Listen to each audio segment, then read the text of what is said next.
Les amis, ça y est, les éclipses sont de retour, en tout cas elles arrivent. Là, la première aura lieu le 25 de ce mois de mars. Alors, c'est une éclipse qui va en fait être une éclipse de lune. Nous serons donc sur une pleine lune, très exactement. Les signes qui vont héberger cette éclipse sont donc le signe de la Balance, dans lequel on va retrouver la Lune, et de l'autre côté, le Bélier qui va héberger le Soleil, puisqu'une pleine Lune, c'est l'opposition entre les deux luminaires, le Soleil et la Lune. En ce qui concerne le degré exact de l'éclipse, là nous sommes à 5 degrés, donc c'est une éclipse qui va essentiellement, et plus que pour les autres, concerner les premiers décans, notamment des signes cardinaux. Donc, je le rappelle, sont le Cancer, la Balance, le Capricorne et, pour terminer, le Bélier. Alors, pour redonner un petit peu le contexte de ce que sont les éclipses, alors les éclipses, c'est un peu comme des versions suralimentées, des nouvelles lunes, des pleines lunes classiques, disons régulières que l'on connaît en règle générale. Donc cette fois-ci, on va avoir une éclipse, comme je vous disais, le 25 mars et une autre le 8 avril. Donc on va vraiment ici avoir une énergie très intense qui va, disons, mettre en exergue les caractéristiques Balance et les caractéristiques Bélier. Alors d'abord, l'éclipse lunaire de la Balance, donc celle que je vais analyser aujourd'hui. Il faut considérer ça comme une sorte de coup de pouce à une pleine lune typique, comme je le disais, qui peut amplifier cette envie de lâcher, de lâcher prise même, de nettoyer, de dégager quelque chose. Maintenant, dès le départ, je vous mets en garde quand même, c'est n'allez peut-être pas trop vite, c'est-à-dire n'envoyez pas tout valser, ne purgez pas tout de suite, simplement parce que vous vous sentez bien sur le moment, que vous avez cette envie très instinctive de le faire. C'est une énergie qui peut conduire en fait à des moments charnières dans votre vie, mais aussi un moment où les choses peuvent s'embrouiller. Nous avons Neptune qui est de la partie juste à côté du Soleil. Il est dans les Poissons, mais on a quand même une conjonction. Neptune-Soleil opposé Lune. Donc ici, attention que les choses ne s'embrouillent pas. Vous pourriez avoir un peu de mal à séparer la vérité de l'illusion, de la projection, au milieu de ces émotions quand même très exacerbées. De fait, cette conjonction Neptune-Soleil opposé Lune, qui finalement s'invite dans cette période d'éclipse, peut obscurcir la vision que vous avez des choses. Il y a une espèce de chaos cosmique qui peut aussi vous faire perdre de vue une certaine réalité. Donc moi je pense qu'il est crucial de faire attention aux moments qui peuvent sembler peut-être trop dramatiques, ou ça y est, j'en ai marre, ça y est, j'arrête, ça y est ci, ça y est ça. Attention à ne pas vous laisser aspirer dans une espèce de vortex d'exagération. C'est surtout ça. Ce sont souvent des signaux qui indiquent des tournants nécessaires dans nos vies, tout ce qui est en lien avec les éclipses, qu'il s'agisse de reconnaître des facteurs de stress de longue date, ou bien disons quelque part, de se réveiller sur un plan ou sur un autre. J'insiste un peu là-dessus dès le départ parce que, d'une part, les éclipses peuvent être révélatrices, et d'autre part, notamment les éclipses lunaires, c'est ce qui nous attend le 25, ont le pouvoir de faire remonter à la surface des émotions enfouies. Mais elles servent finalement de rappel de ce dont nous avons besoin pour notre croissance et notre évolution. Dans l'histoire, nous avons également les nœuds, qui sont pas très loin justement de la Lune, côté Balance, avec le nœud sud, et du Soleil côté nœud nord, dans le Bélier. Alors ici, c'est un petit peu l'histoire du moment, c'est-à-dire que l'archétype de la Balance, c'est quoi ? C'est l'autre, au sens large. C'est aussi un miroir de ce que l'on projette vers l'extérieur, donc vers le monde extérieur, le monde qui nous entoure. Là, ici, le nœud sud balance inclut aussi ce que l'on recherche, ce que l'on désire, ce que l'on assume lorsqu'il va s'agir d'autres personnes. Parce qu'en fait, ça, avec les nœuds, ça fait un peu un reflet de ce qu'on recherche en nous-mêmes. Là, l'essence du nœud sud également, côté lune, peut aussi mettre en exergue un petit peu les parties les plus sombres de la balance. Là, il va être question, par exemple, de la codépendance, du fait de se comparer aux autres, de se sous-estimer, ce genre de choses. Le beau point positif, c'est la conjonction entre Vénus et Saturne en Poisson.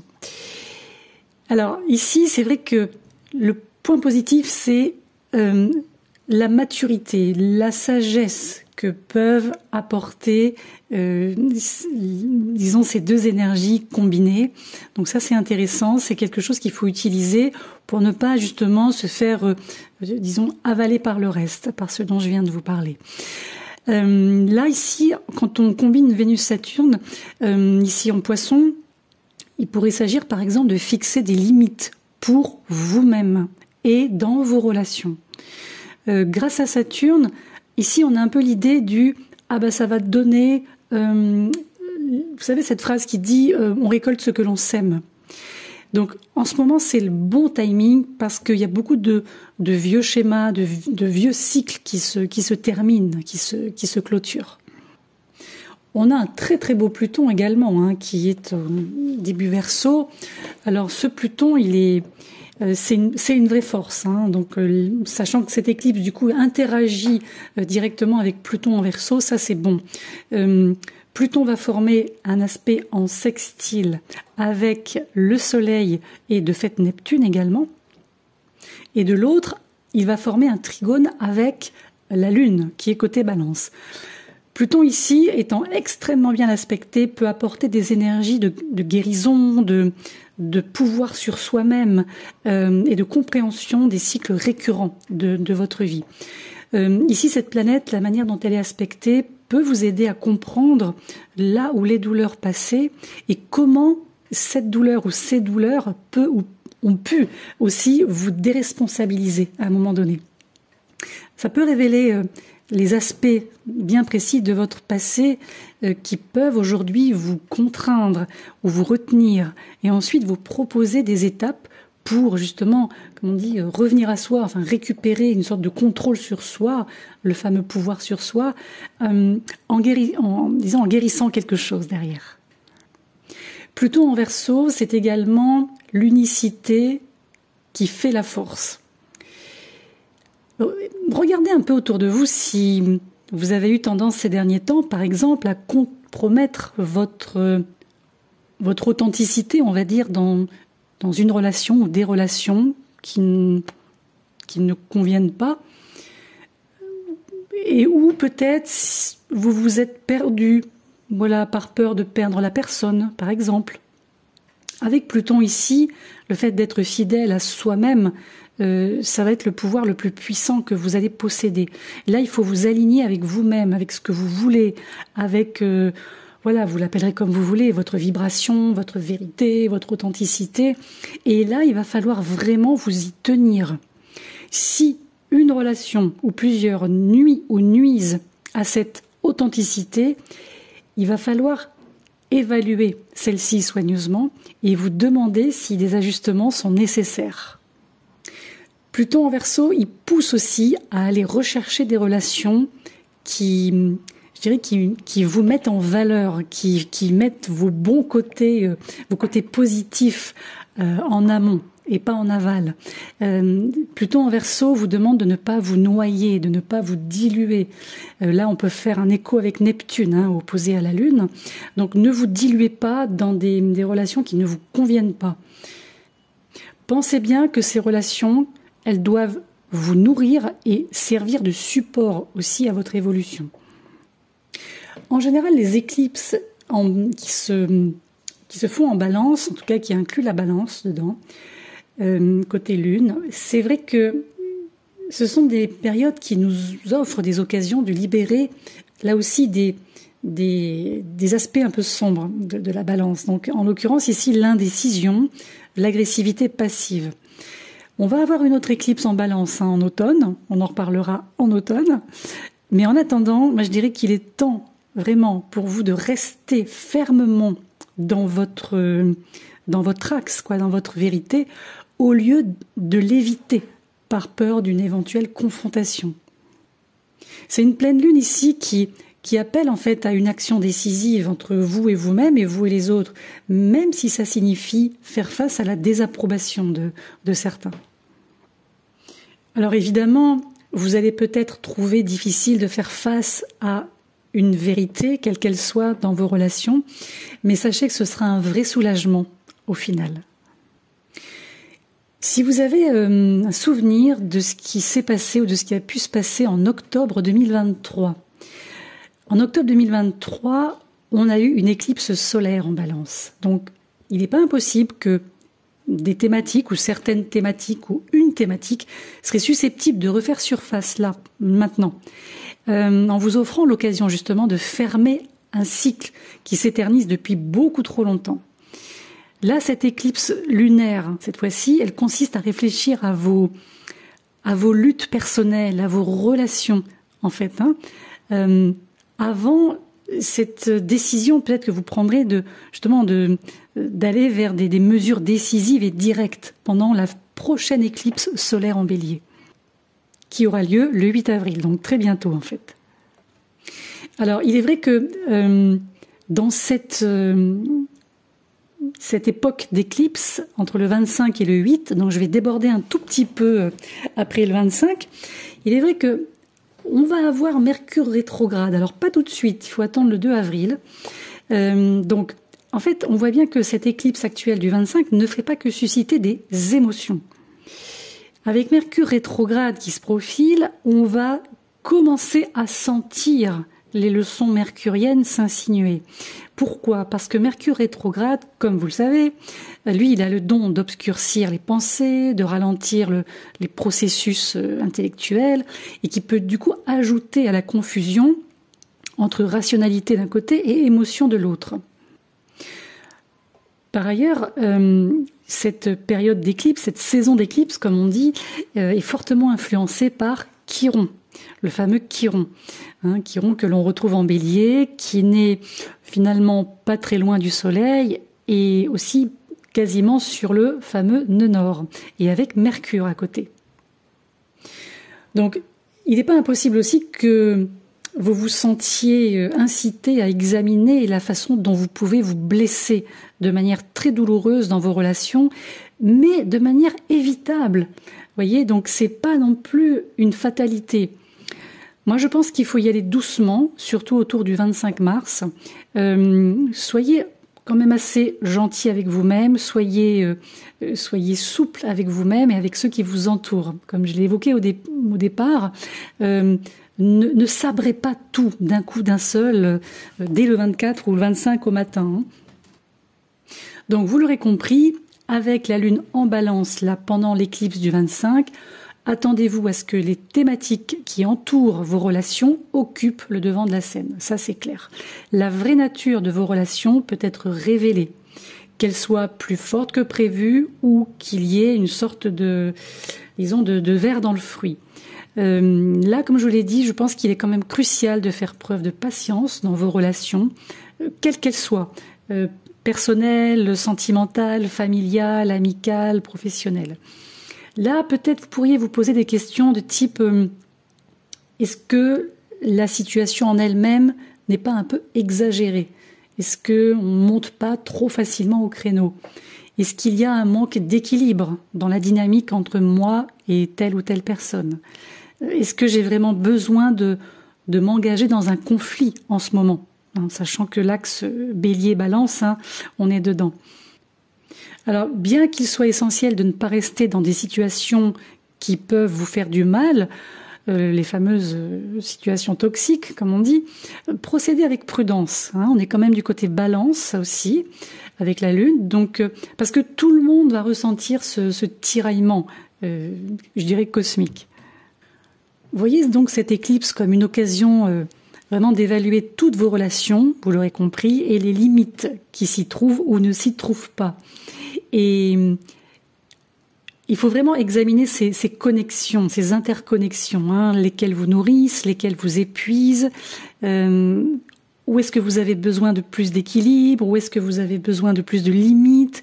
On le sait, les relations évoluent avec le temps, de sorte que ce qui fonctionnait bien autrefois peut avoir besoin d'être réparé, entre guillemets. Et pour ça, quand vous allez évaluer vos relations, alignez-vous plutôt du côté soleil en bélier, pour vraiment mettre la lumière, hein, littéralement, symboliquement, et considérer ce dont vous avez besoin réellement. Évaluez comment vos relations soutiennent votre vie, et à l'inverse, les relations qui peuvent compromettre vos besoins pour, je dirais, le bonheur des autres, en fait. Et si on regarde du côté de la Lune en Balance avec le nœud sud, qu'on va vraiment s'imprégner de cette énergie-là, il va falloir décider quelles relations sont prêtes à être libérées et ce dont vous avez besoin aussi pour les laisser partir. Et si vous laissez partir des relations, c'est pas juste les mettre à la poubelle, vous voyez, c'est vraiment prendre en compte ce qu'elles vous ont appris et aussi considérer les expériences que vous avez pu partager ensemble. Donc pour conclure, je dirais, et vous l'aurez compris, c'est que cette éclipse lunaire en Balance va mettre en avant notre dynamique relationnelle. Et en fait, c'est en faisant face au côté, je dirais, obscur de nos schémas relationnels que l'on va en fait pouvoir quelque part se remettre sur des bons rails, les rails qui correspondent bien, voyez, vraiment dans une expression complète et qui vraiment est en corrélation totale avec ce que l'on est. Donc ça, c'est le point positif. Alors maintenant, quant aux influences que pourrait apporter cette éclipse sur les signes, je vais procéder par mode, c'est-à-dire par mode cardinal, mode fixe et mode mutable.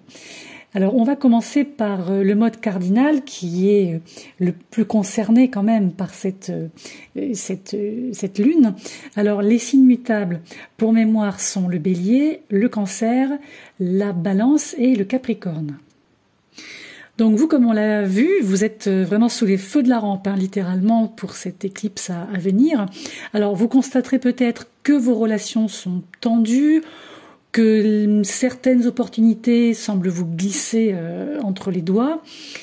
Alors c'est vrai que là, on est quand même sur un conseil de peut-être mettre le pied sur le frein avant de foncer. Prenez le temps de vous écouter, vous. Ne vous laissez pas emporter par la négativité ou faites attention à ne pas trop vous faire influencer par les autres. Je dirais aussi vraiment d'utiliser ce temps pour, comme on l'a vu tout à l'heure sur l'analyse générale, pour clarifier les relations qui sont vraiment bénéfiques pour vous et sur lesquelles vous pouvez vraiment compter, sur lesquelles vous pouvez vous concentrer une fois que les nuages se seront dissipés.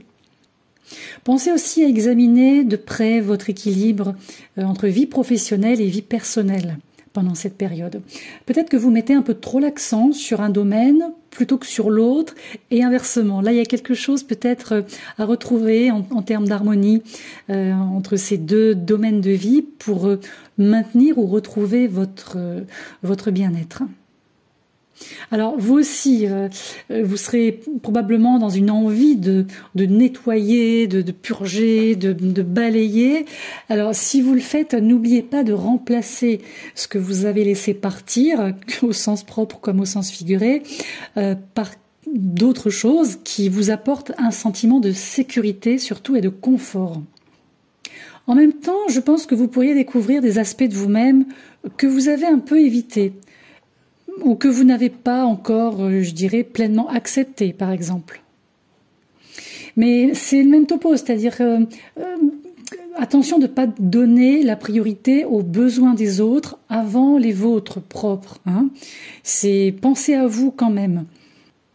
Et au-delà de ça, j'ai envie de vous dire, ne vous perdez pas dans les relations. N'essayez pas d'être quelqu'un que vous n'êtes pas seulement, par exemple, pour plaire aux autres ou pour faire plaisir. Après, pour certains, je pense notamment aux Capricornes, aux ascendants Capricornes. Ça peut être le moment de décrocher une promotion, une augmentation, une envolée littéralement professionnelle ou socio-professionnelle que vous convoitez. Maintenant, vous pourriez faire face à certains revers, vous rendre compte que vous avez fait beaucoup d'efforts pour quelque chose ou quelqu'un qui ne vous rend pas forcément l'appareil. Donc n'oubliez pas, hein, comme je l'ai dit, d'équilibrer votre charge de travail, de la rééquilibrer en tout cas, de naviguer dans les subtilités peut-être de vos relations, notamment professionnelles, aussi pour vous assurer de ne pas vous perdre non plus dans la routine. Alors, si effectivement vous rencontrez quelques défis inattendus en cours de route, hein, peut-être ces fameux revers éventuels, n'oubliez pas de vous rappeler pourquoi vous poursuivez vos objectifs. Et surtout, évitez de gaspiller l'énergie, la vôtre, dans des efforts qui ne donnent pas de résultats, par exemple. Hein. Mais restez engagé sur ce chemin qui demande patience et persévérance. Pour les signes fixes maintenant. Alors pour mémoire, les signes fixes sont le taureau, le lion, le scorpion et le verseau. Alors là aussi, on a plusieurs choses.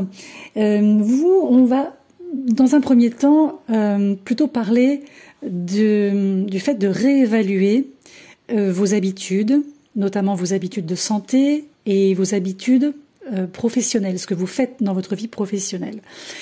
En fait, cette éclipse va vous rappeler que vous ne pouvez pas simplement traverser la vie comme un soldat ou comme un fantôme. Il est question d'équilibre, hein, comme on l'a vu tout à l'heure pour les signes cardinaux, mais aussi sur un plan plus général, puisque l'axe Bélier-Balance parle d'équilibre.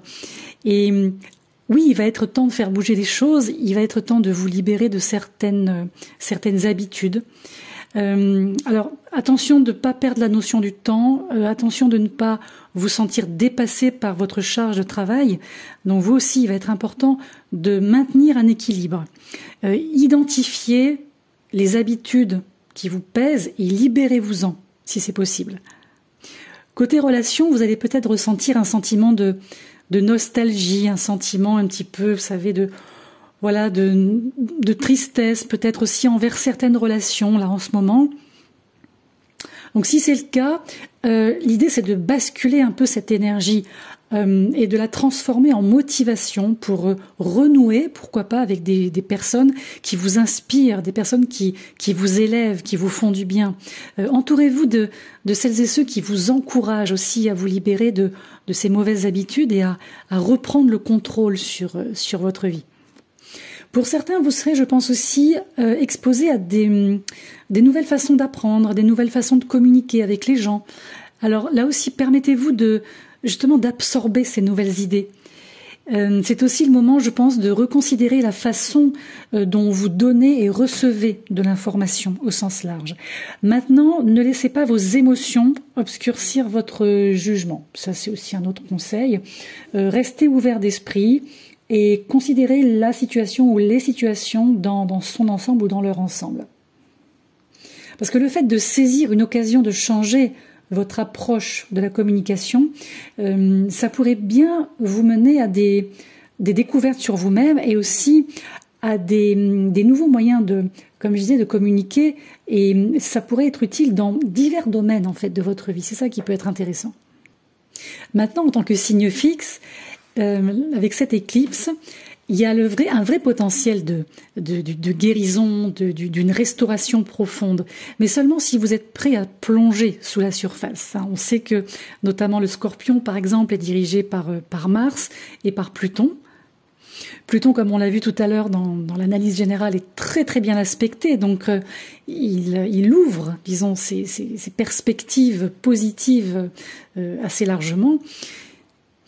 Mars étant en Poisson durant cette éclipse, dans le même signe que notamment Neptune, j'en ai parlé tout à l'heure. Donc vous pourriez avoir des intuitions fortes, des rêves extrêmement puissants, des moments d'immersion dans votre imagination. Maintenant, il va être essentiel de ne pas vous perdre dans une énergie un peu trop onirique, de perdre de vue comme je dis toujours, la réalité réelle.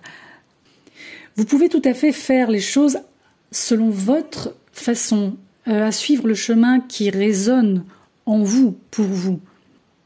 Il n'est pas impossible aussi que certaines de ces révélations, de ce que vous allez découvrir aussi, puissent être intenses pour vous. Mais ne les enterrez pas. Vous voyez ce que je veux dire? Ne laissez pas, par exemple, les tâches quotidiennes vous distraire de cette opportunité de guérison d'une certaine façon. Faites confiance aussi à votre instinct durant cette éclipse, ça c'est aussi important. Et il faut prendre le temps, comme on dit, d'explorer votre monde intérieur, voyez, et de voir un petit peu, par exemple, quelles sont les idées qui vont émerger à ce moment-là. J'ajouterais que vous faites partie aussi de ces signes qui sont en train de se débarrasser des vieux schémas de pensée, des systèmes de croyances obsolètes, pour vraiment faire face à un nouveau chapitre de vie.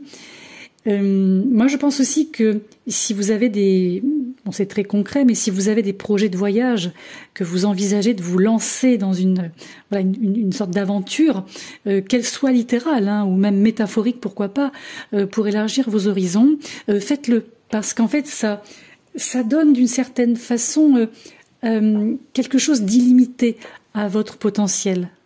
Et là, le but, ce sera de trouver un équilibre entre ces possibilités qui semblent plutôt illimité, je vous le dis, et le train-train quotidien, les responsabilités ce qu'on appelle du jour le jour. Et pour terminer, les signes mutables qui sont, pour rappel, le signe des Gémeaux, le signe de la Vierge, le Sagittaire et le signe des Poissons. Alors pour certains, il y a pas mal de choses là aussi. Alors pour certains, vous vous sentez peut-être un peu mal à l'aise ces derniers temps.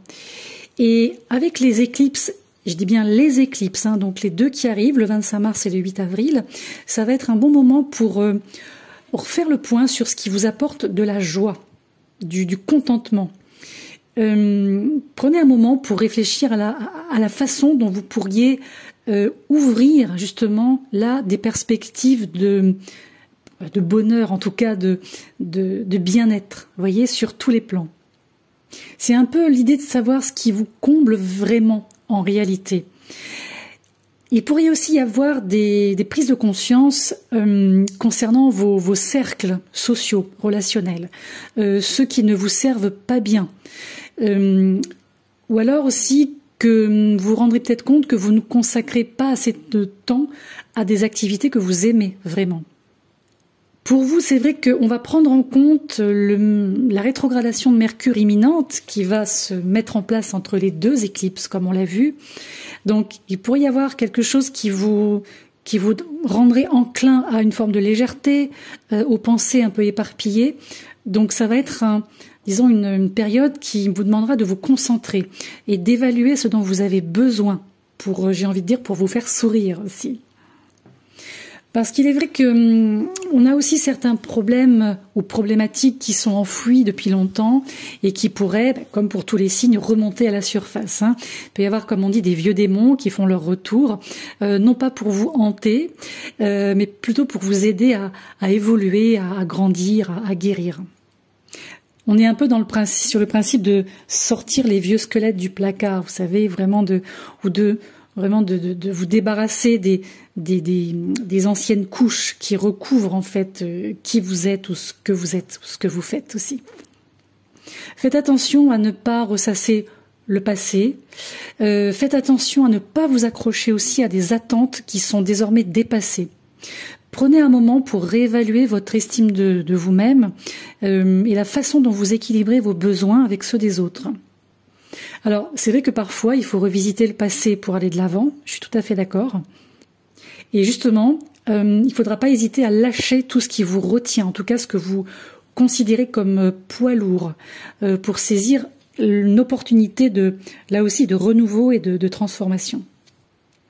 Mais quoi qu'il en soit, cette éclipse, en tout cas du 25, peut mettre en lumière la façon dont vous avez tendance à donner trop de vous-même aux autres. C'est vrai que les récents transits astro ont mis l'accent sur l'importance pour vous de vous concentrer sur vous-même Et on sait que Neptune, qui gouverne les poissons, se trouve en poisson en ce moment, donc impacte tous les signes mutables. Il fait une opposition à la Vierge, il fait carré au Sagittaire et carré au Gémeaux. C'est pour ça que d'un côté, c'est facile pour vous de vous perdre un peu dans des rêveries, des projections, des fantasmes. Et en même temps, avec l'éclipse qui se met en place, il y a un potentiel pour vous réveiller. Vous voyez? Donc, alors certes, comme pour tous les signes, les blessures du passé, les révélations, les prises de conscience sur des expériences partagées, donc relationnelles, vont refaire surface. C'est pas, pour moi, c'est quasi sûr. Mais encore une fois, il faut le voir comme une opportunité de renouveau, de croissance et d'évolution. Et comme pour tous les signes, il va s'agir de trouver ou de retrouver un équilibre entre ce que vous voulez et ce que les autres veulent pour eux ou veulent de vous aussi.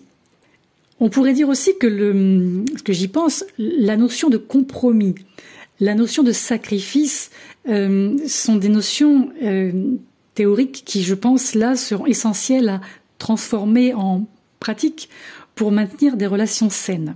Maintenant, vous ne devez pas toujours être celle ou celui qui laisse finalement des parties de soi pour le coup aussi dans le placard. Vous voyez, c'est n'oubliez pas de donner la priorité à votre bien-être. Montrez-vous tel que vous êtes dans votre totalité en fait. Et voilà, c'est pas juste des petites parties qu'on sort en fonction des gens qu'on a en face. Donnez la priorité à vos besoins aussi, mais aussi à ceux des personnes qui vous entourent. Mais comme on l'a bien vu, sans vous noyer. Ça, ce serait l'influence de Neptune, vous voyez. Donc sans vous noyer dans les demandes des uns, les sollicitations des autres, un programme trop chargé.